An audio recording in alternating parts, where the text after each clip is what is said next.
Fala, meus irmãos, e aí, tudo bem? Aqui estamos para mais uma aula da nossa escola bíblica.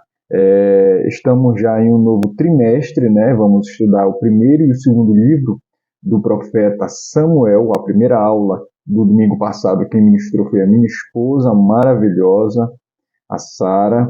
E hoje eu estou aqui para a segunda aula e o assunto da lição é 1 Samuel, capítulo 2. Eli, um líder decadente. Vamos falar sobre a liderança do sacerdote Eli. O texto áureo diz assim, é o verso 30 do capítulo 2, e o texto áureo diz assim: Portanto, diz o Senhor, Deus de Israel, na verdade, dissera eu que a tua casa e a casa de teu pai andariam diante de mim perpetuamente. Porém, agora, diz o Senhor, longe de mim tal coisa, porque aos que me honram, honrarei. Porém, os que me desprezam serão desmerecidos. Muito forte essa palavra do profeta ao sacerdote Eli. E a verdade prática diz assim: a obra de Deus não pode ser feita leviana e descuidadamente. Certo? A nossa leitura bíblica é do verso 22 até o verso de número 36. Nós vamos ler. A versão que leio sempre é a NAA, a versão que eu mais gosto. Diz assim o texto, vamos ler. Eli já era muito velho e ouvia tudo o que os seus filhos faziam a todo o Israel e de como se deitavam com as mulheres que serviam à porta da tenda do encontro. E disse-lhes: Por que vocês fazem essas coisas?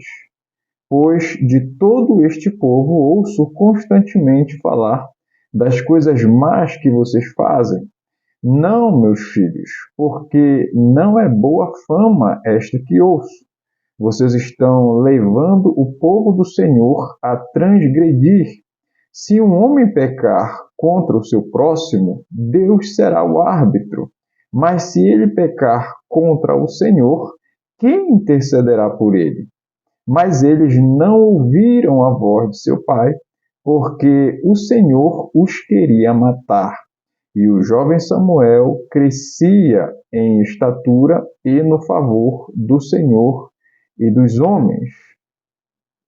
Um homem de Deus veio a Eli e disse: Assim diz o Senhor: Por acaso não me manifestei à casa de seu pai quando os israelitas ainda estavam no Egito, na casa de Faraó? Eu o escolhi dentre todas as tribos de Israel para ser o meu sacerdote, para subir ao meu altar, para queimar o incenso e para usar a estola sacerdotal diante de mim. E dei à casa de seu pai todas as ofertas queimadas dos filhos de Israel, porque me tratam com desprezo. Por que tratam com desprezo os meus sacrifícios e as minhas ofertas de cereais, que ordenei que se fizessem na minha morada? E você, por que honra os seus filhos mais do que a mim? Por que você e eles engordem com as melhores partes de todas as ofertas do meu povo de Israel?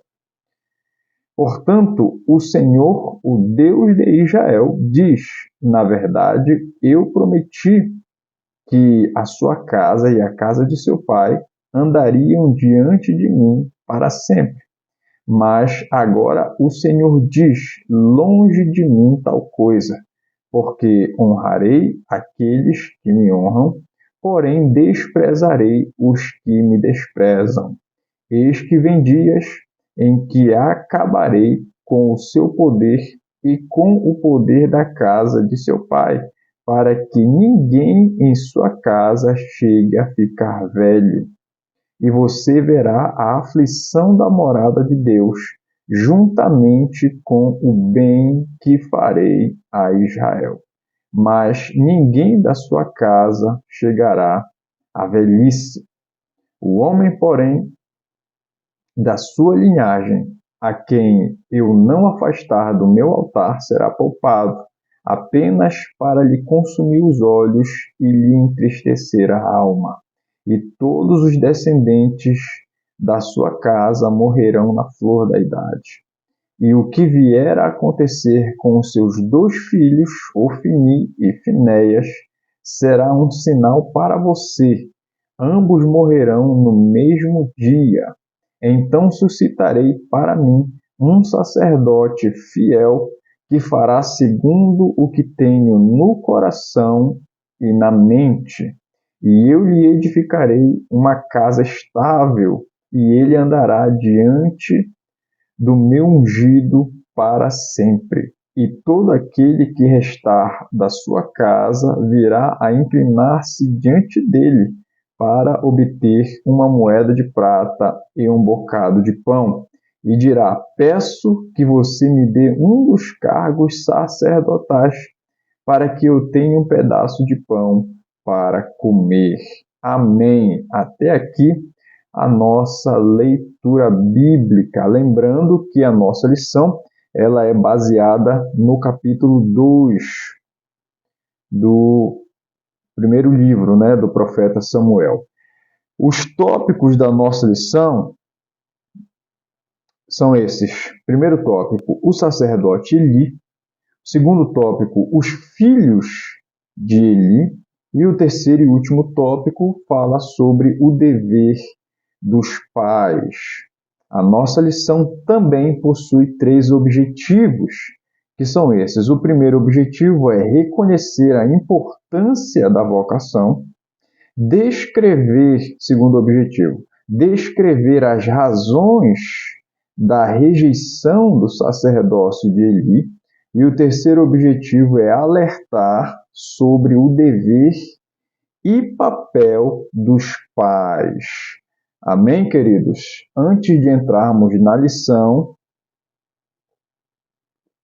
quero pedir a você que deixe aí o seu like para nos ajudar, se inscreva no nosso canal. Se você ainda não é inscrito, ao se inscrever, ativa as notificações aí no sinozinho, né? Para você ser avisado toda vez que a gente postar um vídeo novo. Temos vídeos todos os dias, de segunda a sexta, nós temos o oráculo do dia, inclusive vou deixar um oráculo aqui na descrição desse vídeo. É uma palavra curta com uma revelação de Deus, uma reflexão bíblica para você iniciar o seu dia fundamentado na palavra de Deus, tá? E nós temos também aos finais de semana, né, ou no início da semana, ou sábado ou domingo, nós gravamos a aula da escola bíblica e estamos iniciando um novo trimestre e hoje é a segunda aula. Estou gravando aqui nesse cenário diferente porque eu estou viajando a trabalho, não estou em casa, por isso o lugar é diferente. Gente, a lição de hoje ela é fantástica, pois vai falar a respeito da responsabilidade espiritual que um líder assume diante de Deus e também diante do povo, também diante da sociedade. Nós vamos entrar aqui na introdução. Olha o que diz aqui, ó. Israel, nesse período, era uma nação em crise. E, como veremos nesta lição, essa crise se estendia à casa de Deus e ao altar. Os sacerdotes, por causa do seu mau exemplo, ao invés de apontar o caminho de volta para Deus, afastavam o povo para mais longe do Senhor. Então, um dos papéis, né, uma das características ou uma das responsabilidades de um líder espiritual é conduzir as pessoas a Deus. O líder, ele tem essa função de conduzir as pessoas a Deus. Deus é que é Deus, Deus é que é o Rei, Deus é que é o provedor, Deus é que é o soberano, o santo, o eterno, o digno de ser louvado e adorado. Então Deus detém o conhecimento, Deus detém a provisão, Deus detém a bênção, as coisas pertencem a Deus e nós precisamos entender que nós devemos conduzir as pessoas a Deus, porque todas as coisas estão... Fugiu a palavra agora, mas a ideia é, as coisas estão na disposição de Deus, né? Deus deve estar no centro. Por isso que nós não podemos assumir o papel de protagonistas. Eu ia falar errado, né? Não podemos assumir o papel de estrela, querer assumir uma responsabilidade que não é nossa. A nossa responsabilidade é conduzir as pessoas a Deus. E nesse período aqui, no período bíblico, né, e também atualmente, o mundo estava em crise, porque o ser humano, ele naturalmente já tem uma inclinação para o mal. Então, esses homens escolhidos por Deus têm o papel de conduzir as pessoas a Deus, tá? O primeiro tópico vai falar sobre o sacerdote Eli. E o primeiro ponto é, quem foi Eli?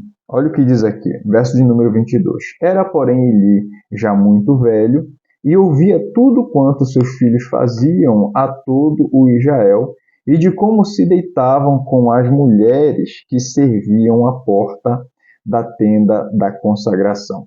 O sacerdócio era um chamado divino dado aos descendentes de Arão, da tribo de Levi, né? Para servirem espiritualmente aos demais. Os levitas não tinham herança em Israel e o seu sustento era obtido no serviço divino. Isso os tornava especialmente destacados entre o povo. Falando agora um pouco de Eli, o nome Eli significa Deus exaltado. Foi sumo sacerdote em Siló, e ele também foi o 13º juiz sobre Israel. Ele viveu por volta do ano 1100 a.C., obviamente, e nada sabemos sobre a sua esposa, mas nós sabemos que ele tinha 2 filhos, e a Bíblia menciona o nome deles no verso 34, que chama Ofni e Finéias. Ele não conseguia ensinar aos seus filhos o mesmo temor a Deus que havia ensinado ao povo. E o pior ainda, ele permitiu que os seus filhos profanassem o tabernáculo do Senhor. Mas é necessário lembrar que Eli teve o mérito de ser o mentor espiritual de Samuel, né, que depois se tornou um sacerdote e também profeta. Que ele se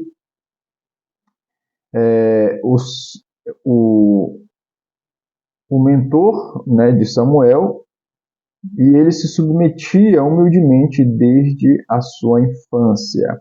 Falando aqui do final do comentário, ele morreu aos 98 anos, cego e vendo os seus filhos, até contraditório, né? Cego e vendo os seus filhos distantes, vendo no sentido não literal, né? Mas tendo conhecimento de que os seus filhos estavam distantes do caminho do Senhor. Vamos lá. Não foi algo bacana. Eli teve os seus altos e baixos, mas em parte negligenciou algo muito importante que nós podemos dizer que é fundamental, que é o cuidado com a sua própria casa. Ainda que você seja bem-sucedido ou famoso ou tenha ou alcance, né, vários patamares aí, cargos, nada vai substituir a sua satisfação de ter a sua casa nos caminhos de Deus, de ter a sua casa bem cuidada, direcionada, né, protegida contra as ciladas e os enganos do diabo. Aqui nós temos um sacerdote que foi mal sucedido dentro de sua casa. Ainda que ele teve a preocupação de ensinar o povo nos caminhos de Deus, ainda que ele teve o mérito de ser o mentor do profeta Samuel, mas, infelizmente, os seus filhos, que são a herança do Senhor, os filhos ele não conseguiu direcionar e conduzi-los ao temor de Deus. Eles eram malignos, eram profanos, eram prostitutos, eles eram irresponsáveis com relação às coisas de Deus. Então, isso com certeza traz um grande descontentamento, um desapontamento ao coração de qualquer pai, de qualquer, inclusive e principalmente aquele que é servo de Deus, né? Então, é necessário você priorizar as coisas que são mais importantes.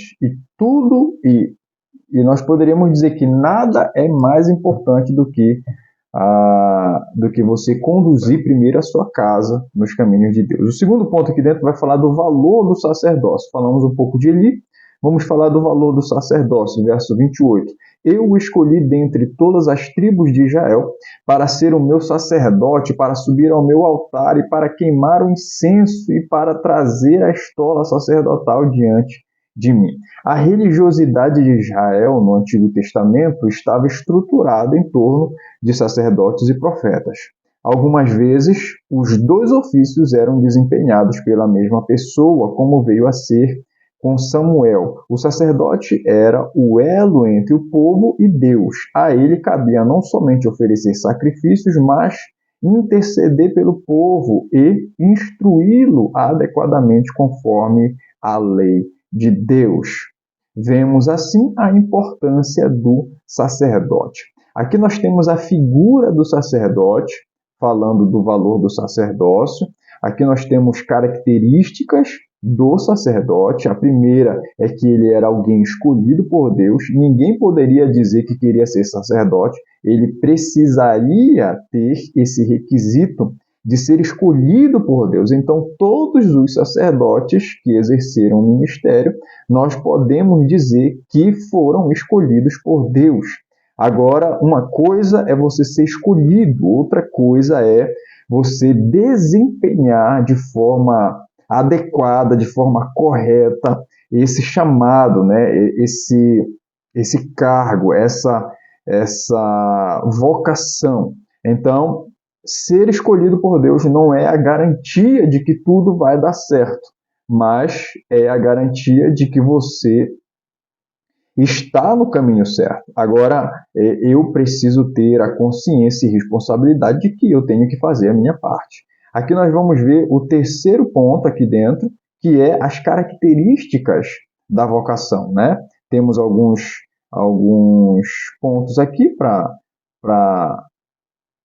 destacar, mas é o verso de número 35. Então suscitarei para mim um sacerdote fiel, que procederá segundo o que tenho no coração e na mente.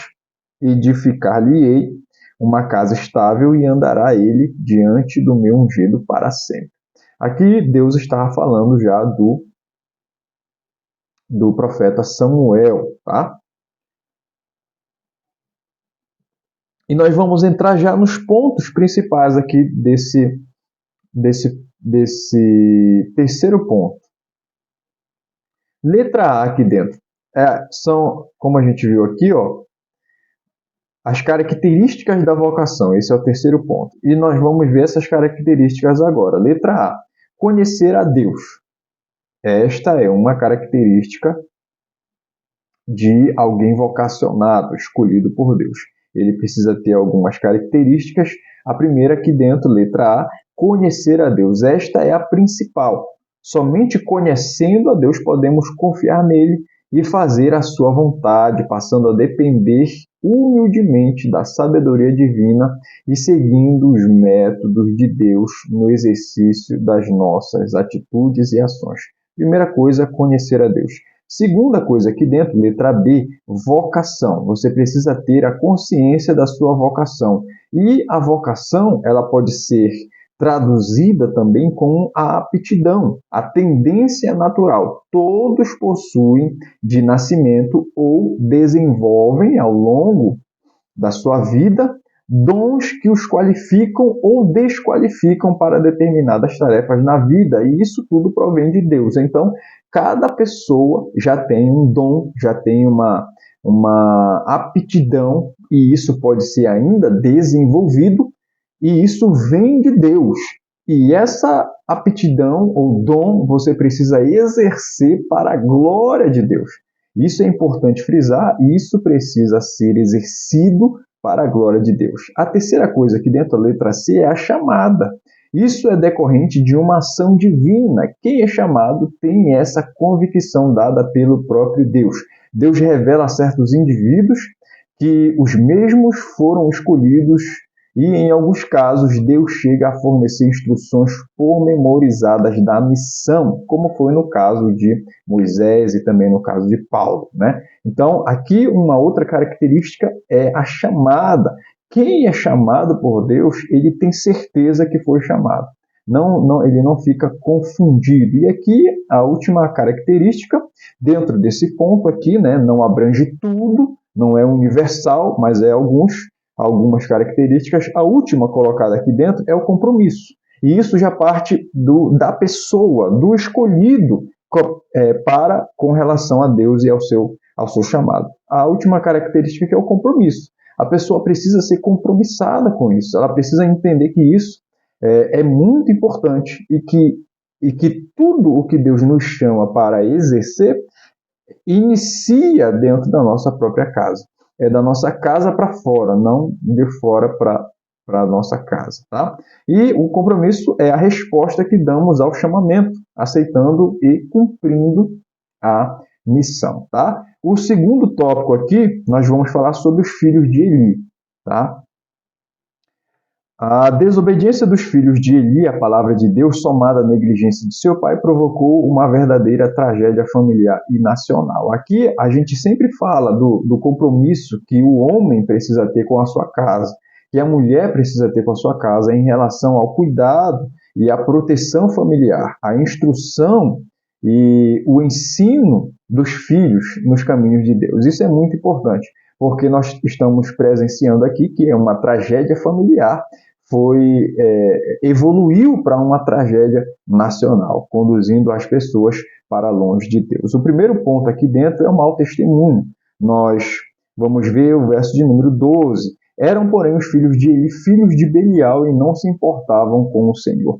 Olha essa expressão, né? Filhos de Belial. Como é possível um líder conduzir o povo de Deus, conduzir o povo para Deus, se ele mesmo não tem relacionamento com Deus? Isso aqui é algo impossível. Como um ímpio pode chegar à liderança da obra de Deus, né? Ora, se a liderança não andar com Deus, como o rebanho andará? Alguém já disse que a apostasia começa sempre na liderança. Isso aqui se refere a Ofni e Finéias, que eram profanos e não se importavam. O texto fala aqui que eles não se importavam com Deus. A outra informação que o texto traz é que eles eram filhos de Belial. Então, olha só, filhos de Belial se refere a ser indigno, a ser ímpio, a não ter integridade. Então, imagina só a vergonha que era o sacerdote ter os seus filhos chamados filhos de Belial, filhos malditos, né? Uma tragédia. Nós vemos que os filhos são herança do Senhor e um homem de Deus permitiu que os seus filhos fossem chamados, né, através da má conduta deles e da omissão paterna de filhos de Belial, uma verdadeira tragédia. Aqui nós vamos ver o segundo ponto, falando sobre a indiferença, é o verso 14. E metiam na caldeia, na panela, ou no tacho, ou na marmita, e tudo quanto o garfo tirava, o sacerdote tomava para si, e assim fazia todo o Israel que ia ali a Siló. Aqui nós vamos ver a indiferença, o desinteresse dos sacerdotes com relação à adoração a Deus. Aquele ritual já não adorava mais a Deus e somente era um rito vazio, apenas para satisfazer os sacerdotes, né? Ofni e Finéias, que ali corrompidamente estavam apenas satisfazendo a si mesmos.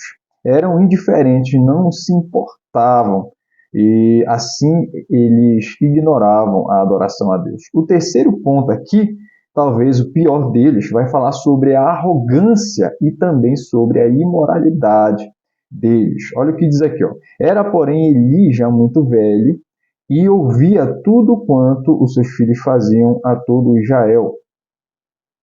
e de como se deitavam com as mulheres que serviam à porta da tenda da congregação.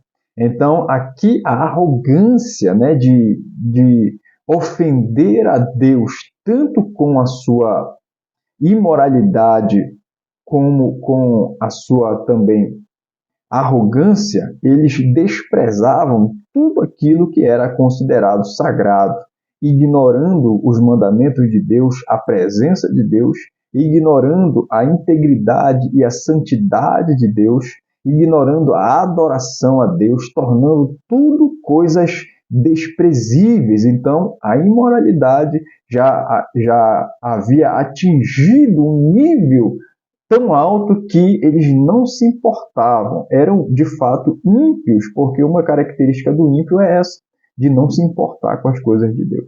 E aqui nós encerramos esse segundo tópico, né? E vamos para o último tópico, que vai falar sobre o dever dos pais. O dever dos pais, e isso é muito importante agora, porque abrange todas as famílias, né? Então, aonde houver uma família ali, necessariamente deve haver um homem, uma mulher e os filhos.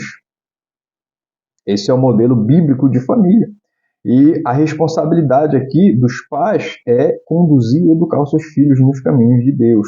Olha só o que diz o comentário aqui. São muitas passagens bíblicas que nos alertam para o cuidado que devemos dispensar aos da nossa família. Essa é uma exigência a todos os cristãos e, em especial, à liderança. Então, todos os cristãos precisam ter a consciência e a responsabilidade de ensinar os seus filhos e conduzi-los nos caminhos do Senhor, especialmente a liderança, porque se uma pessoa é chamada ao ministério, é chamada à liderança, pressupõe que ela já cumpre esse papel de conduzir bem a sua própria casa, né? E o primeiro ponto aqui é instruir os filhos.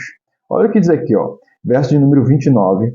Por que pisais aos pés os meus sacrifícios e as minhas ofertas de manjares, que ordenei que se fizessem na minha morada? E tu, por que honras a teus filhos mais do que a mim? Para tu e eles vos engordardes das melhores de todas as ofertas do meu povo de Israel. Nem sempre a desobediência e a transgressão dos filhos significa a negligência dos pais. Mas, no caso de Eli, fica claro que houve omissão e fracasso no ensino dos seus filhos. Vamos entender que nem todo líder ele vai conseguir conduzir os seus filhos nos caminhos de Deus, porque isso é uma via de mão dupla. Por um lado, tem os pais conduzindo e ensinando seus filhos, mas também, por outro lado, tem a correspondência dos filhos a esse ensino. Então, os filhos precisam também exercer a obediência, mas isso não isenta os pais de insistir e nunca desistir dos filhos. Fica claro aqui nesse episódio de Eli que ele falhou nesse aspecto, que ele não foi contundente ao ponto de fazer com que os seus filhos caminhassem nos caminhos de Deus. Então, isso aqui, a instrução dos filhos, é uma responsabilidade que abrange o pai e a mãe. Não é só o pai e também não é só a mãe. Os dois precisam estar atentos a isso. O segundo ponto é investir tempo na família. Investir tempo na família, verso de número 30. Portanto, diz o Senhor Deus de Israel, na verdade dissera eu que a tua casa e a casa de teu pai andariam diante de mim perpetuamente. Porém, agora diz o Senhor, longe de mim tal coisa, porque aos que me honram, honrarei, porém, aos que me desprezam, serão desmerecidos. Eli parece ter sido um pai negligente. Nem o pai ou mãe pode estar tão ocupado na casa, tão ocupado que não tenha tempo para a família. E se isso ocorrer, as consequências serão irreparáveis. Então, algo importante destacado aqui é que o homem, né, ele precisa assumir o papel de ser sacerdote dentro de sua casa. Isso aqui é grave, porque se você não conduz a sua casa a Deus, se você não tem a preocupação de conduzir os seus filhos a Deus, o diabo ele fará isso. ele conduzirá os seus filhos à perdição. Então, a honra a Deus aqui está sempre condicionada quando você obedece à palavra de Deus, ensinando seus filhos a andarem nos caminhos do Senhor. O verso que nós lemos anteriormente, né, que vai falar sobre honrar os filhos mais do que honrar a Deus, isso daí leva os filhos à perdição. Você precisa honrar os seus filhos, mas Deus precisa estar acima de todas as coisas. E para você conduzir os seus filhos no caminho de Deus, para você fazer com que a sua família esteja aos pés do Senhor, é necessário um investimento de tempo. Investimento de tempo. E o terceiro e último ponto aqui é estabelecer limites. É o verso de número 34. Ser-te-á por sinal o que sobrevirá a teus filhos, aos 2 filhos, Ofni e Finéias, ambos morrerão no mesmo dia. Olha só a tragédia que foi isso aqui. É consenso entre especialistas e na Bíblia que os filhos precisam de limites claros. Educar os filhos não admite neutralidade nem terceirização. É uma tarefa complexa, todos sabemos. Até porque cada filho tem uma personalidade distinta e reage de um próprio modo. A ausência de limites provoca nos filhos um sentimento de ausência de lei e de autoridade. O erro de Eli foi muito grande, se não vejamos, porque já lhe disse que julgarei a sua casa para sempre pela iniquidade que ele bem conhecia, porque os seus filhos se fizeram execráveis e ele os não repreendeu. Olha só a tragédia aqui dos filhos de Eli, indisciplinados, não havia limites, não foi imposto a eles limites para obedecerem a Deus, e isso os corrompeu. Então nós precisamos ser rigorosos com relação ao tratamento, à disciplina. Provérbios vai dizer que a disciplina ela livra o filho da morte. Então, a disciplina ela faz com que você conduza os seus filhos a Deus. A disciplina ela vem para conduzir os filhos no caminho correto. Então, nós precisamos agir com rigorosidade na disciplina, no ensino e na condução dos filhos, né? Tanto espirituais como também e principalmente biológicos. Aqui nós encerramos a nossa lição, irmãos. Qualquer comentário, dúvida, pode colocar aqui embaixo nos comentários. Eu vou fazer agora aqui a aplicação pessoal, que diz assim: a história de Eli nos adverte do perigo de cuidarmos dos outros e ignorarmos a nossa própria casa. Nenhum sucesso compensa o fracasso do lar. Agora eu quero fazer o questionário, as perguntas. Eu peço a você que deixe as respostas aqui embaixo no comentário, tá? Primeira pergunta: como se chamavam os 2 filhos de Eli? Essa é muito fácil. Segunda pergunta: o que significa a expressão referente aos filhos de Eli e de que eles não se importavam? Terceira pergunta: mencione 2 responsabilidades dos pais em relação aos filhos. Muito obrigado por nos acompanhar até aqui. Que Deus abençoe a sua vida. Estou muito feliz por estar com vocês aqui, iniciando mais um trimestre de estudos. Que Deus nos dê a graça de sempre estarmos juntos estudando a palavra de Deus, ensinando uns aos outros. Comente aqui embaixo o que você achou desta aula, desta lição. Pode fazer sua crítica, pode deixar o seu comentário, a sua dica, a sua orientação. Estamos aqui para aprender uns com os outros, beleza? Fica na paz e até a próxima.